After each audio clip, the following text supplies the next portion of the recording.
Hello दोस्तों, क्वेट्रेंस नमस्कार।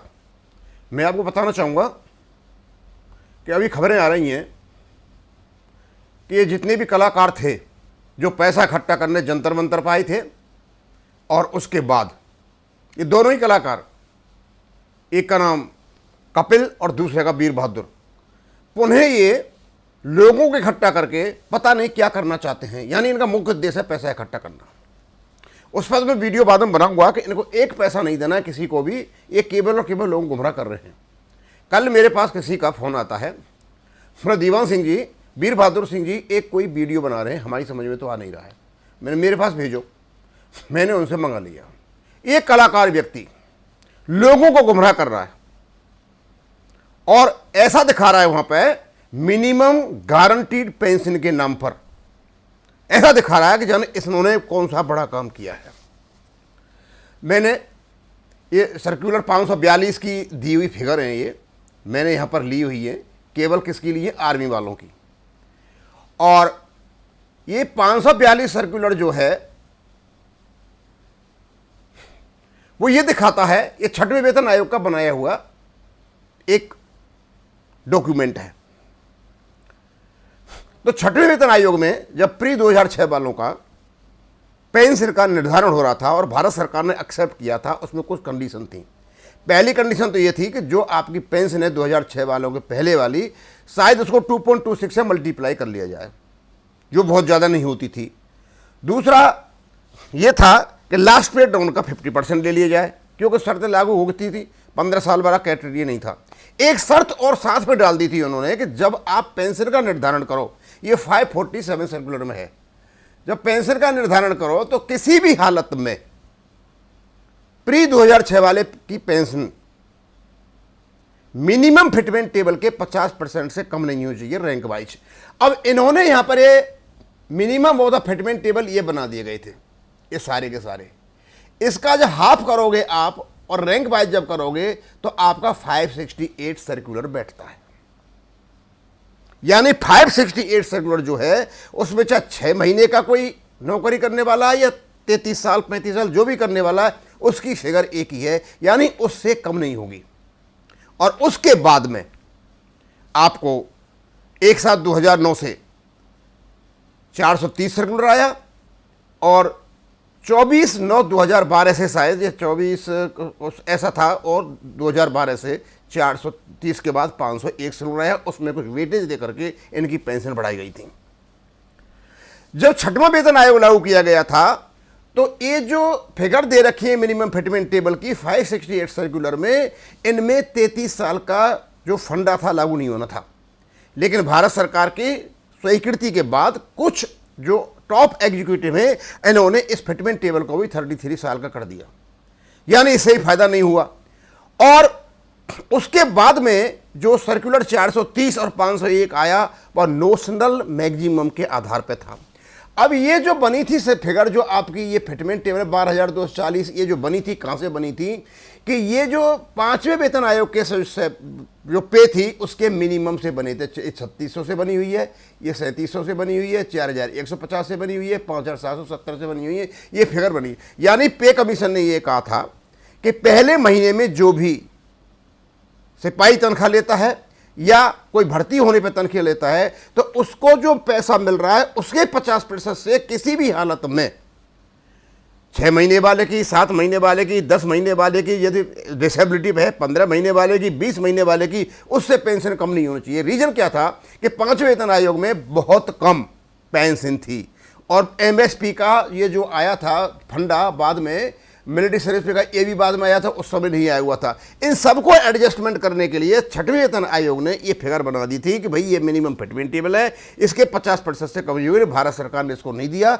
इससे बहुत ज़्यादा खर्चा हो रहा था। और इसको जब दिया तो मोदी सरकार ने दिया था 10 साल के बाद, इसका कम से कम 16-17 हज़ार करोड़ का खर्चा था। उसको बचाने के लिए मनमोहन सरकार ने इसको घुमाया, और घुमाने का अर्थ यह हुआ कि जब आवाज़ें उठने लगीं तो उसके बाद एक बार तो इन्होंने लेकर के आए नोशनल मैक्सिमम का फंडा, जो कैबिनेट सेक्रेटरी थी उसको लेकर के आए, तो नोशनल मैक्सिमम का फंडा लगाया इन्होंने अपर एंड से, यहाँ से, और इसमें लगा दिया, लगा करके इनको कैलकुलेशन वही था कि 1 × 1.86 और इनके ग्रेड पे को जोड़ दिया गया, एमएसपी को जोड़ दिया गया और जोड़ जाड़ करके ये इनको बना दिया गया। जब ये सारी चीजें बना दी गई तो यानी इस पर जो अंतिम एंड था 4,975 हो या कुछ भी हो, ये अंतिम एंड था, इस पर 33 का फंडा लगा हुआ था। लेकिन भारत सरकार के ब्यूरोक्रेट्स ने इस पर भी 33 का फंडा लगा दिया जो लग नहीं सकता था। ये पेंशन देनी ही थी। एज ए कंसिक्वेंस क्या हुआ, ये इस कोर्ट में केस चला गया और कहीं ये केरल में कोर्ट केस में चला था डीलिंकिंग 33 के नाम से।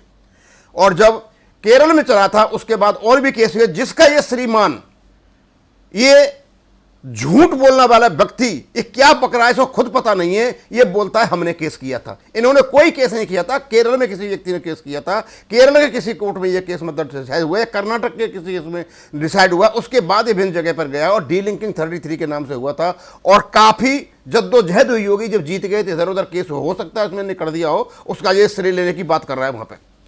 अब ये कहते हैं कि 568 सर्कुलर में जो फिगर दे रखी हैं, मिनिमम फिटमेंट टेबल का 50%, यानी जो आपको फिगर दे रखी हैं ये 6 CPC में छठे वेतन आयोग ने बनाई थी, उसके वेतन आयोग में जो दे रखी हैं 15वें जो आपका 560 उससे उसकी पेंशन कम नहीं होगी। उसके बाद में आपका 430 और 501 सर्कुलर आ जाता है। तो स्वाभाविक सा था कि इसका मिनिमम मैक्सिमम जो फायदा होना था मिनिमम फिटमेंट टेबल का, जो लोअर एंड से बनी थी, उन लोगों को होना था जिनकी सर्विस 20 साल या 20 साल से कम थी। क्योंकि जब आगे चलते हैं नोशनल मैक्सिमम पे तो उस समय जो वेटेज दिया जा रहा था और 33, अब यहां से ले लीजिए आपका, मैं यदि ये लेता हूं 18,340 न्यायिक सुधार का लेता हूं तो 9,170 बनता है इसका। यदि इसको 2.26 से करते, पेंशन बन रही थी इसकी 5,260, 430 सर्कुलर बनी इसकी 7,170, और बाद में जब ये सर्कुलर लागू हुआ 430 का और 501 के बाद, 501 में भी 9,170, उस समय इनकी नहीं 7,170 और बाद में इनकी पेंशन बनी 9,170। यानी इसी फंड को बचाने के लिए भारत सरकार ने खेल खेला था और ये खुद ही फंस गए। क्यों 568 के अनुसार ये मिनिमम फिटमेंट टेबल भी देना पड़ गया जो मोदी सरकार ने दिया था, और उधर से वो नोशनल मैक्सिमम और पता नहीं कौन कौन से फंडे आ गए। अब ये श्रीमान जी कहते हैं कि हमने केस कर रखा है, और केस कहां कर रखा है और किस काम के लिए कर रखा है। वो कहते हैं कि जो 568 सर्कुलर है और उसमें जो फिगर दे रखी है, हमने उनसे कहा है कि उसको नोशनल मैक्सिमम के आधार पर दिया जाए। इस जैसा इडियट आदमी, बेवकूफ आदमी मैंने तो कहीं देखा नहीं है। भाई नोशनल मैक्सिमम जब तुम लेकर के आते हो तो ऑलरेडी तुमको दे रखा है 430 में दे रखा है, 501 में दे रखा है, और नोशनल मैक्सिमम जैसे ही आता है उसमें 33 का क्लॉज लग जाता है, 33 ईयर्स का। 568 में 33 का कोई क्लॉज नहीं है। आपकी पेंशनर सर्विस जब हो जाएगी आपको वो मिलेगी, यानी उसमें कोई फंदा ही नहीं है 33 ईयर्स का। वो मिनिमम पेंशन है, वो आपको भारत सरकार ने दे रखी है। अब ये कहते हैं हमें उसके लिए लड़ रहे हैं और उसमें बहुत बड़ा फायदा होगा। मुझे 80,000 का फायदा हुआ था, अरे मुझे 3.5 लाख का फायदा हुआ था। जिसकी जितनी कम सर्विस थी उसको उतना ही फायदा हुआ था, क्योंकि जो बड़ी सर्विस थी, जिनकी ज्यादा सर्विस हो गई 24-25 साल की, वो ऑलरेडी फायदा नोशनल मैक्सिमम से लेकर के बैठे थे। यदि भारत सरकार इसको सही तरीके से लागू कर देती तो कोई नोशनल मैक्सिमम CS कमेटी नहीं आती, और जिनकी सर्विस ज्यादा थी उनकी पेंशन और कम होती। रीजन क्या था कि यदि कोई सूबेदार, जैसे ये न सूबेदार है 6,750 पर आया ये, या 8,290 पर आया, यदि इसको 2 इंक्रीमेंट मिल गए थे तो सूबेदार को जिसको 2 इंक्रीमेंट मिले हैं वो भी 9,790 से पैसा पेंशन ले गया ना पूरे इंक्रीमेंट। जिसका 1 साल की सर्विस थी वहां ले गया, जिसकी 7 साल के इंक्रीमेंट लगे थे वो भी 9,790 पे ले गया। यानी सारे के सारे सूबेदारों को बराबर कर दिया गया, चाहे इंक्रीमेंट 1 लगा 2 लगा। और इसका फायदा नोशनल मैक्सिमम का फायदा वो लेकर के गए थे जिसकी 25-26 साल की नौकरी थी, और जो 28 साल की थी 5 साल करके पूरा का पूरा 33 साल का उनको फायदा मिल गया। अब इस इडियट को यह पूछा जाए कि भाई तुम किस प्रकार से लेकर के इस चीज को कर सकते हो, यानी तुम नोशनल मैक्सिमम से कैसे दे सकते हो जो फिगर जो 6 CPC का मैटर ही नहीं है। नोशनल मैक्सिमम केवल और केवल कैबिनेट सेक्रेटरी की कमेटी का मैटर है, न कि 6 CPC का। 568 सर्कुलर छठवें वेतन आयोग की दी हुई सिफारिशें और भारत सरकार के द्वारा मानी गई सिफारिशों का नतीजा है जो आप लेकर के बैठे हो। लेकिन कल इस प्रकार बकवास कर रहा था क्योंकि लोगों को यह दिखाना चाहता है कि मतलब मैं कितना जानता हूं। इस जैसा इडियट आदमी मैंने तो कहीं देखा नहीं। ये कपिल कमा गया 2.81 से और ये कमा रहे इन तरीकों से। अब मैं आपको बताता हूं इसका केस कहीं राजीव बहल जी ने कर रखा है। इनके एमएसपी केस से मैं गया था, इनके साथ जब मैं चाय भाग पी रहा था, राजीव बहल जी ने मुझसे कहा दीवान सिंह जी मैंने केस कर रखा है। मैंने किसका केस कर रखा है? मैंने नेशनल मैगजीन का केस कर रखा है, उस पर ये 568 लागू होने में। कैसे कर लोगे आप? 568 सर्कुलर जो है वो 6CP से रिलेटेड है। नेशनल मैगजीन से 6CP से कोई लेना देना है नहीं, वो एक अलग मैटर है क्योंकि भारत सरकार की कैबिनेट सेक्रेटरी से वहां पर बैठाया हुआ है। और आप कैसे दिलाओगे आप ये बताइए? उसमें 33 का मैटर लागू होता है, इसमें 30। तो बोला ऐसी कोई फिगर है कि कहीं इस प्रकार का पेमेंट हुआ है? हाँ मैं ये फिगर है। यानी इनको यह भी पता नहीं था कि कहीं ऐसा गलती हुई है भारत सरकार से कि जहां ये नेशनल मैगजीन पर पेमेंट करेंगे। हाँ मैंने कहा ऐसा है, कहां है? ये मेरे से पूछ रहे थे। मैंने कहा आप जाइए, जो ऑनरेरी नायब सूबेदार जो ऑनरेरी लेफ्टिनेंट कैप्टन हैं उनकी जो मिनिमम फिटमेंट टेबल है, उस मिनिमम फिटमेंट टेबल को इन लोगों ने रेगुलर लेफ्टिनेंट कैप्टन के लिए ट्रांसफर कर रखा और उसी इनको पेमेंट हुआ है जो गलत पेमेंट हुआ है। क्योंकि जो ओरिजिनल जो फिगर बनी हुई थी लेफ्टिनेंट कैप्टन की वो कम है, और ये मानते हुए कि ऑनरेरी लेफ्टिनेंट और honorary captain regular lieutenant captain से जूनियर होते हैं, इसलिए 2012 में इन फिगर्स को उनको ट्रांसफर कर दिया गया और उन्हीं फिगर से इनको पेमेंट हुआ है जो इलीगल है। क्योंकि किसी भी हालत में 568 सर्कुलर में नेशनल मैगजीन से पेमेंट नहीं किया जा सकता। पेमेंट किया जाएगा तो आपको मिनिमम फिटमेंट टेबल का 50% से किया जाएगा। ये छठवें वेतन आयोग की सिफारिशें थी, भारत सरकार ने मानी हुई थी, इन लोगों ने प्रॉपर लागू नहीं की थी, कोर्ट में केस चला गया था। 10 साल के बाद इसका पेमेंट हुआ था और जिसकी कम सर्विस थी उसको ज़्यादा पैसा मिला था, और जिनकी ज़्यादा सर्विस थी उनको बड़ा दुख हुआ कि इनको पैसा क्यों मिला।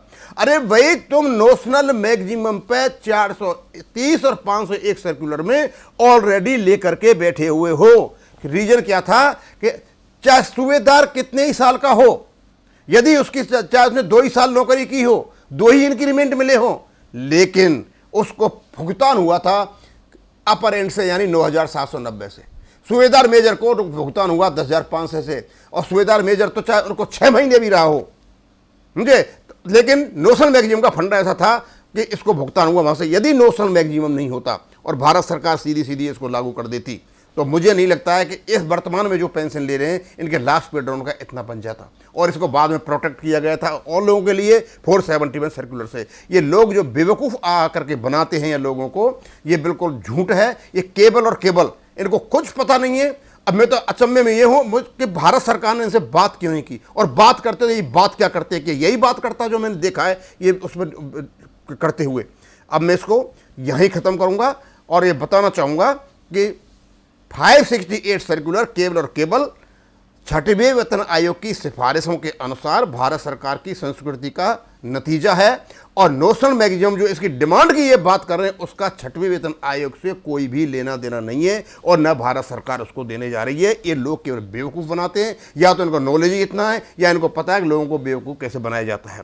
ये यहाँ इन चीज़ों से, और इन्होंने कोर्ट में केस ले लेकर कमाई का एक धंधा बना लिया है 2.81 का, जैसे कपिल ने, मोहन रंगन ने, और ये जो क्या नाम है अपना नलिता इनने बनाया था। इसी प्रकार इन लोगों ने यहाँ पर धंधा बना रखा है, लोगों को बेवकूफ़ बनाते हैं। अब ये फिर प्लानिंग कर रहे हैं जंतर मंतर पर आने की, एजिटेशन करने। इनको पता है कि कोई भी आदमी आएगा शर्मा शर्मी कुछ तो दे करके जाएगा। मैं सभी भूतपूर्व सैनिकों से अनुरोध करता हूं कि इन लोगों को एक भी पैसा नहीं दिया जाए। इनके असली रुपये इनको कुछ भी पता नहीं है, भारत सरकार से वार्ता भी नहीं कर सकते, और सबसे यदि वीक नॉलेज है तो इसी का है वीर बहादुर सिंह का। अब मैं यहीं खत्म करूंगा। थैंक यू, धन्यवाद।